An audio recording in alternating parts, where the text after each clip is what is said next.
Welcome to MSL Presents A Question of Law. Thank you for joining us. This program is brought to you by the Massachusetts School of Law and is shown nationwide. The topic for today's show, Women and the Law. In 1976, the Florida Bar Journal sent questionnaires to all women in the bar for an article the journal intended to publish. Of those responding, 53% felt discrimination while in law school, 67% felt discriminated against while seeking employment, and 61% felt discrimination in their day-to-day practice. Some of the responses are worth repeating. Those who replied related they were frequently asked during interviews if they could type or whether they were just filling a gap until they found a husband. As late as 1983, one woman who had 2 school-age children and a husband studying to be a doctor was asked on more than one occasion, "Why do you want to be a lawyer if your husband's going to be a doctor?" Or, "Who's going to take care of the children?" As recently as 1990, an ABA poll revealed 85% of the female young lawyers had experienced or observed at least one form of sexual harassment in the previous 2 years. Has discrimination in the legal profession abated? Is there still a glass ceiling for women lawyers? Joining us to answer these and other questions are the Honorable Carol Arbor, Judge of the Civil Court of the City of New York. Formerly, she has acted as a Supreme Court Justice of the New York Supreme Court. She's a member of innumerable professional associations and serves on many committees. Welcome, Your Honor, and thank you for joining us. Thank you for having me. Dawn Bradley Berry is a writer and attorney who lives in New Mexico. One of her books, entitled The 50 Most Influential Women in American Law, is a terrific and fascinating portrayal of the women trailblazers who battled the notion that women are too frail, too timid, too illogical, and too much of a distraction to practice law. Truly a great read. Dawn, thank you so much for being here today. My pleasure. And I am Constance Rudnick, your host for today's show. Judge, why don't we start with you? When you graduated from law school, could you tell us a little about your experience, what percentage of women there were in the class, and what your job-seeking experience was? Well, I went to New York University School of Law, and I graduated in 1968. And in fact, the first time I applied to NYU, I didn't get in. Apparently, they had already filled what I later learned was pretty much set in stone. The women's quota. Right, 10% women.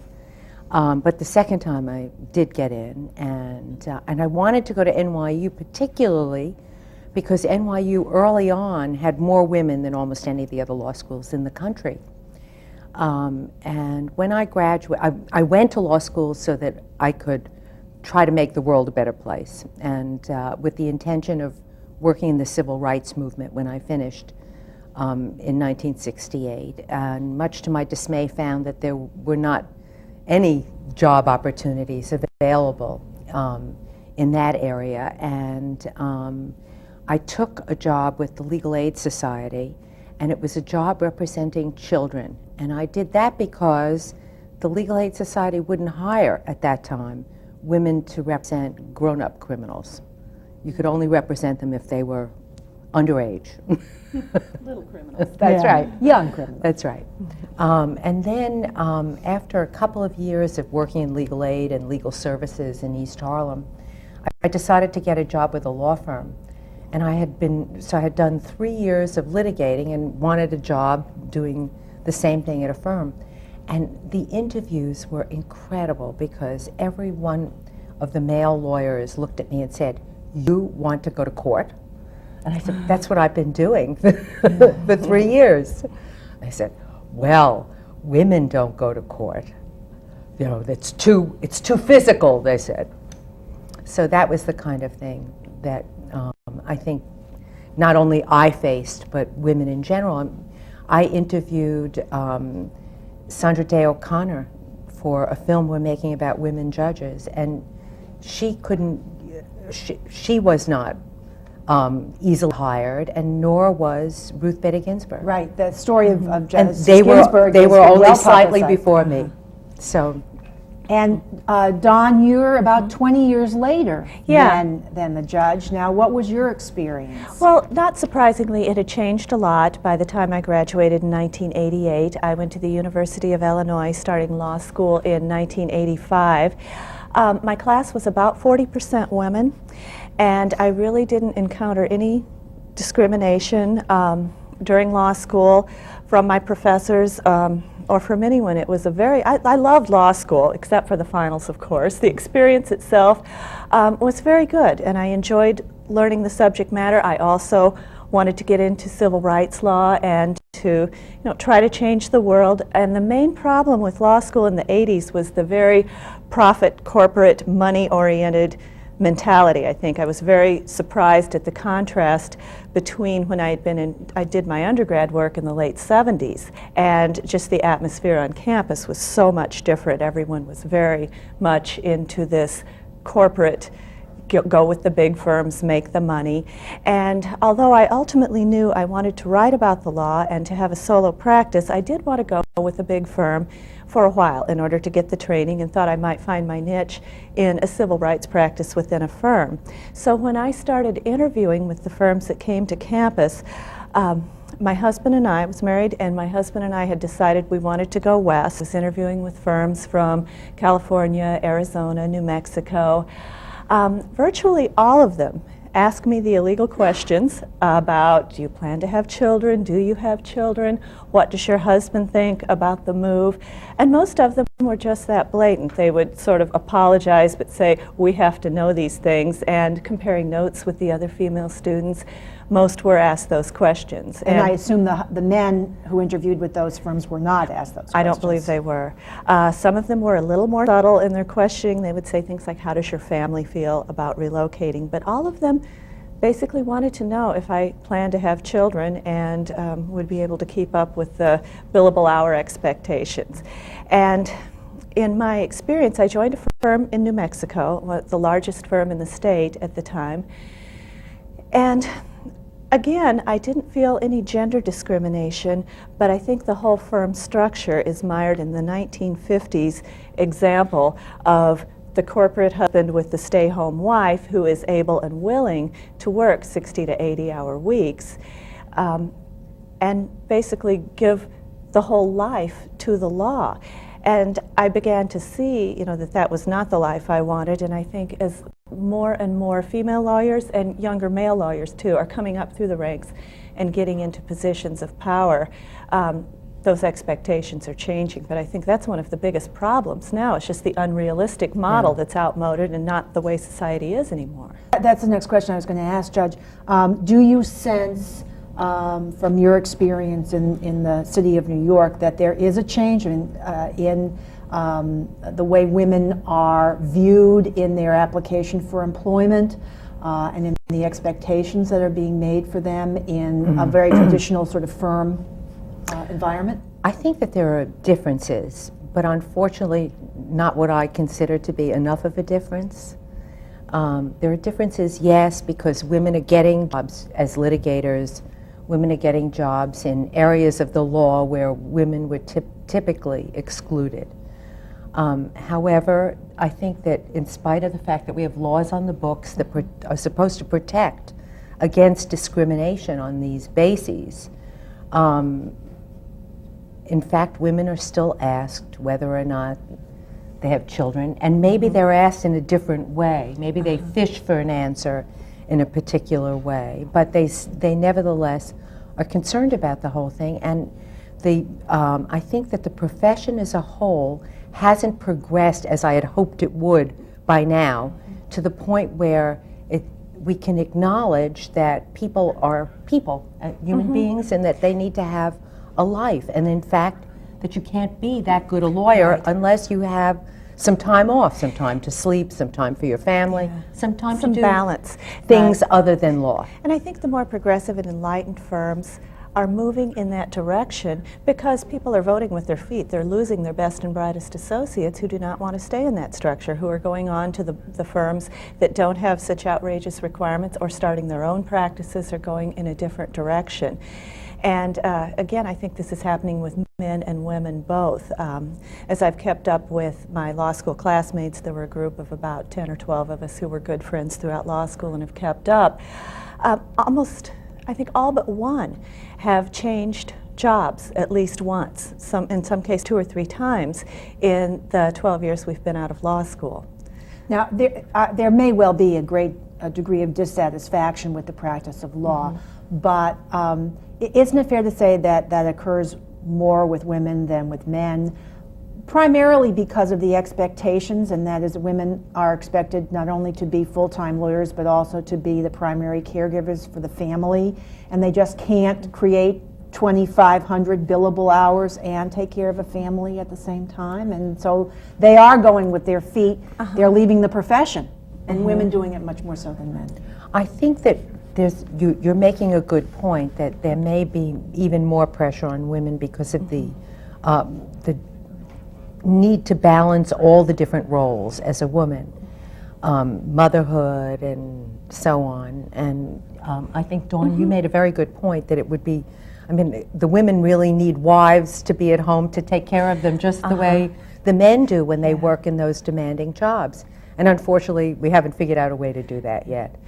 But I've been very involved at my alma mater, NYU Law School, and I've learned from the people at the school, from the placement office, that there are enormous problems, not only among the women, but among the male graduates as well, in terms of job dissatisfaction. And it cuts straight across the board. It isn't just the women. I'm hearing the same thing. Are you sensing a change, though? I only get this secondhand, but I'm still hearing about the horrendous billable hours that individuals in large firms have to accommodate or accumulate. The change is coming too slowly, but I think it is happening. I think some studies are coming out that research the relationship between people's level of job satisfaction and satisfaction with their life as a whole and their job performance. And people who are not happy with their job are either going to leave or they're going to stay and not perform well.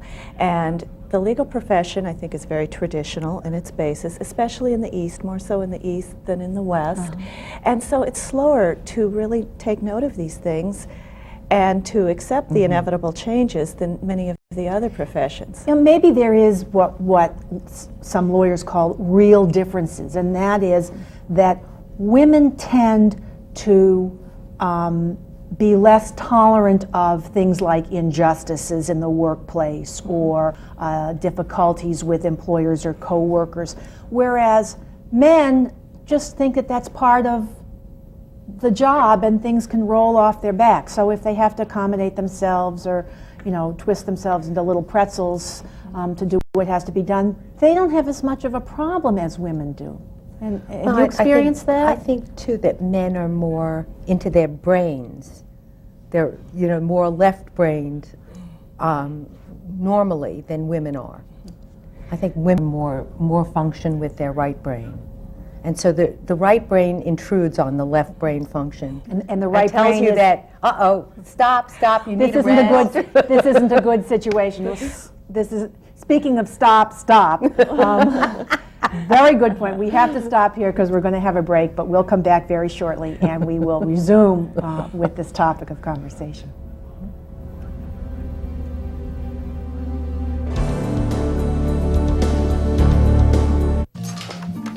Dad, where are you going? I'm gonna play a little golf. Why? Because it's Saturday, and that's the day that Dad plays golf. Why? Because I really like golf. But why? Well, good question. Because most of the time I just spend the day chasing a little white ball around the course. Why? Well, usually it's because I hit the ball into the rough or out of bounds. Why? I don't know. Sometimes I wonder why I even took up this game. Maybe I'll cut back a little. Why? Well, for starters, maybe I could spend a few more Saturdays doing something with you. Hey, Dad. Huh? When? Family. Isn't it about time?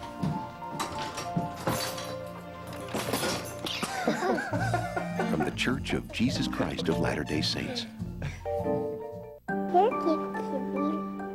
Before you know it, she talks. Before you know it, she walks. Before you know it, she knows you. Before you know it, she has a heart.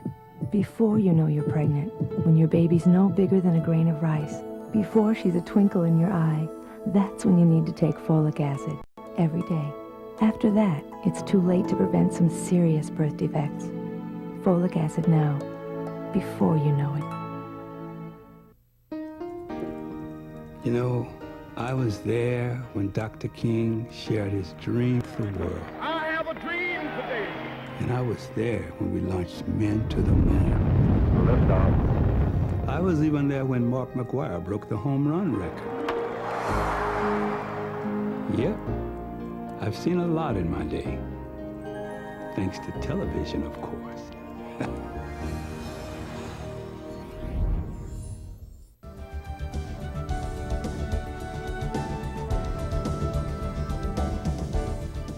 Welcome back. Dawn, we were talking before the break about perhaps the difference in tolerance level between women and men, and the judge was talking about people being right brain and left brain. You had something you wanted to add. Yes, well, the right brain is associated with creativity as well. And I think from the earliest women who came into the legal profession, women have always had to be more creative in finding their way into a successful place within the law. And so I think that is continuing. Some of the earlier women had a hard time even getting into law school. Once they got into law school and graduated, they were often faced with laws that they had to change in order to get licensed to practice in the first place. And they used many different methods to do so, often enlisting the help of male supporters, men in positions of power such as senators, governors, and judges who supported women's rights and would actually draft the bills and hear the cases that got the laws changed. Once they started practicing, especially these earliest pioneers, they had it much worse than women today in trying to get a job or get clients if they established their own practice. And they had to go to great lengths to do so, find ways to draw attention to themselves and their practice, and the diversity and the various routes they took in order to become successful were just amazing. They were all tremendously resourceful and very different in finding their way to success. And certainly resourcefulness and creativity are two skills that lawyers should have, and that's probably why women are such good lawyers. Of course. When we started our women's law firm in 1973, I'll never forget, we were running around looking for a place, an office space to rent. And the landlords kept looking at us and saying, "You want an office to do what?" We said, "Law." Yeah. You want to do law. Judge, do you or have you over the years seen an increase in the number of women litigators who Dramatically, appear? yes, absolutely. And to what, if anything, can you attribute that? The law schools now are 50% women. My bench in Manhattan is 51% women. And that's very rare. I mean, even in New York, that's a very rare thing. I think it's only in New York City that that's happened, because even upstate, the numbers are totally different. But since the law school class number of women is increasing so dramatically, it makes some sense that you would see more women in different aspects of the profession. And in their role as trial advocates, are they still relegated, as you said, to the baby criminals, or are they representing everybody and doing everything? They're doing everything. Perhaps there are areas that they're limited from, and I still see women coming in carrying the bags for the litigators, for the big guys from the firm. But I also see women trying cases, and it's really wonderful to see that. And I think women do very well with jurors. Why? Well, the women who have any kind of ability to pick up on what's going on with the jury do very well in terms of persuading. Ability to relate to jurors. And to persuade. How about, is your experience the same? We're seeing more and more women litigators in the West, where I practice in New Mexico. Some of the most prominent female attorneys in all phases of litigation, business, criminal, across the board are women, and I think virtually all of the doors are open. Sometimes they're a little harder for women to get through, but I think the real discrimination nowadays is it's not pervasive the way it used to be. It's here and there. It's in some courts by some individuals in some places. And there are still women who encounter problems in trying to become a litigation attorney. But I think that those who are determined to make it are finding more opportunities for help, too. For example, the Women's Bar Association in New Mexico was just established in the early 1990s. We did not have a separate Women's Bar Association before that time. One of the first things they did was establish a mentorship program so that young attorneys who were struggling and just coming of age and getting to the profession could be paired with a more experienced lawyer to help them. And I think women lawyers have always done this for one another. That is something that perhaps you encountered. I know I did. I was a little bit behind you in law school, and that is that we really didn't have any women role models. I had mentors and role models in law school, and once I got out immediately thereafter, but they weren't women, they were men. And I assume that situation is changing. I think absolutely it has changed. By the sheer numbers. Yes, and I'm involved a great deal in the National Association of Women Judges. We're going to have our conference, our annual conference next week in California. And each year, the women judges who have been members of the organization, who have presumably been on the bench longer than the new members coming in, sign up to mentor the younger women, so that anyone who comes for the first time to a meeting will have some support for getting to meet people and understanding how the organization works. And I think that women are doing that for other women throughout the legal profession. And it's really a wonderful thing to see. One more question about women in the courtroom before I go on to your experience as a jurist. Have you ever seen a situation, or did you sense that it might occur, where jurors or witnesses, lay people, are going to react antagonistically to women lawyers for societal bias reasons? Well, I think there was a lot written about Marcia Clark's role in the Simpson case, and the fact that she had a lot of assistance with redoing her image so that she would be softer and more feminine, so that she would appeal to the jurors more. Didn't work, did it? I guess not.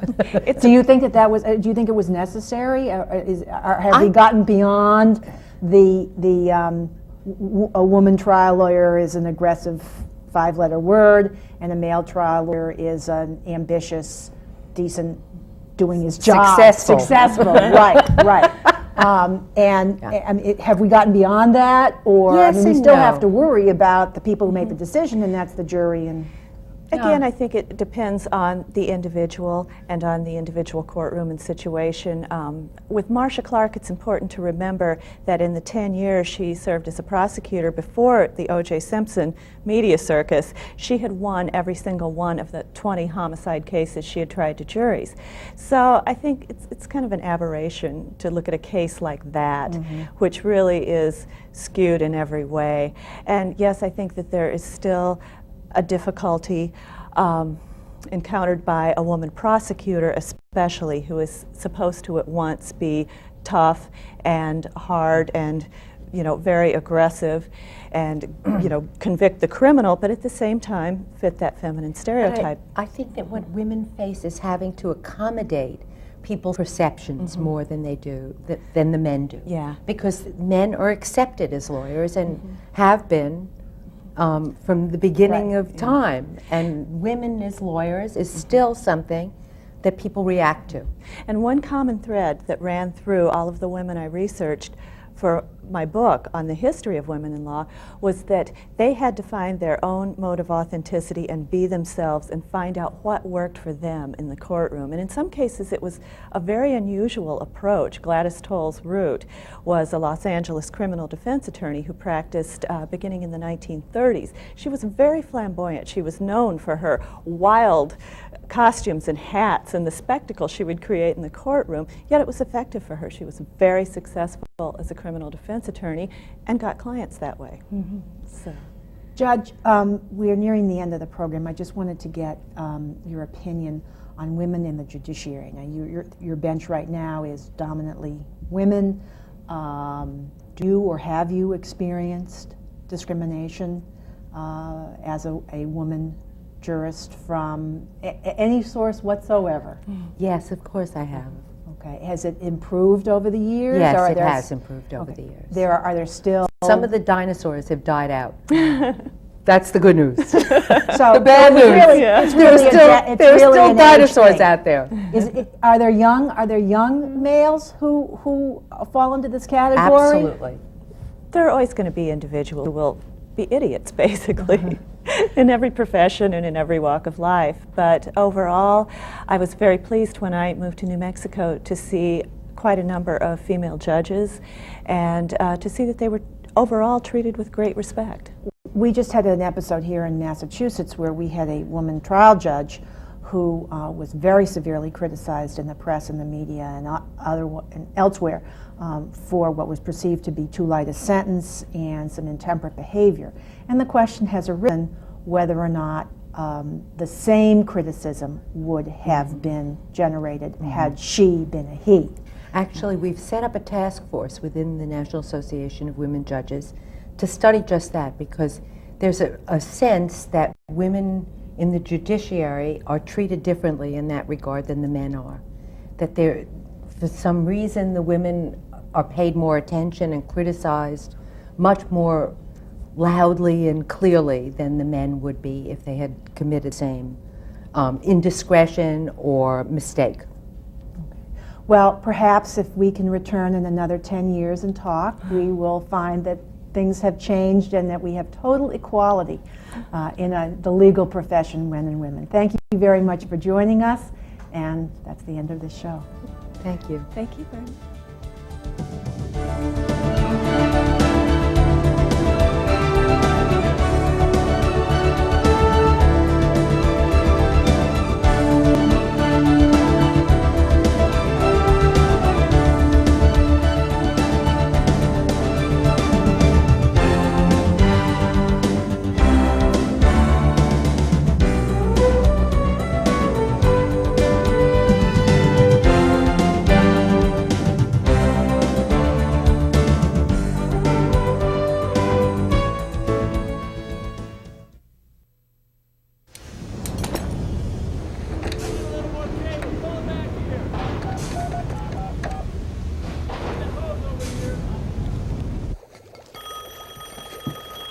Hey, Brianna, what was that math assignment? Hello? Hi, honey. What are you doing? Doing homework with my friends. Aren't I supposed to? Just called to say hi, that's all. Hi? That's all? Yep. Dad, that's so cool. But hey, coolness runs in our family. Well, I was thinking that I need my allowance a little early. What a coincidence. I need someone to clean the garage for me. Really? Family. I'll see you tonight, Dad. Isn't it about All right. time? I love you. I love you too, Dad. From the Church of Jesus Christ of Latter-day Saints. What inspired David to spend a lifetime exploring distant planets? Star Trek. What inspired Nicole to bring new life into the world? The first time I saw St. Elsewhere. And what inspired Stephen to risk his life for others? Hill Street Blues. Television. Who will it inspire next? You know how inquisitive kids are. That's why you store sharp objects in a safe place. Keep medicines out of reach.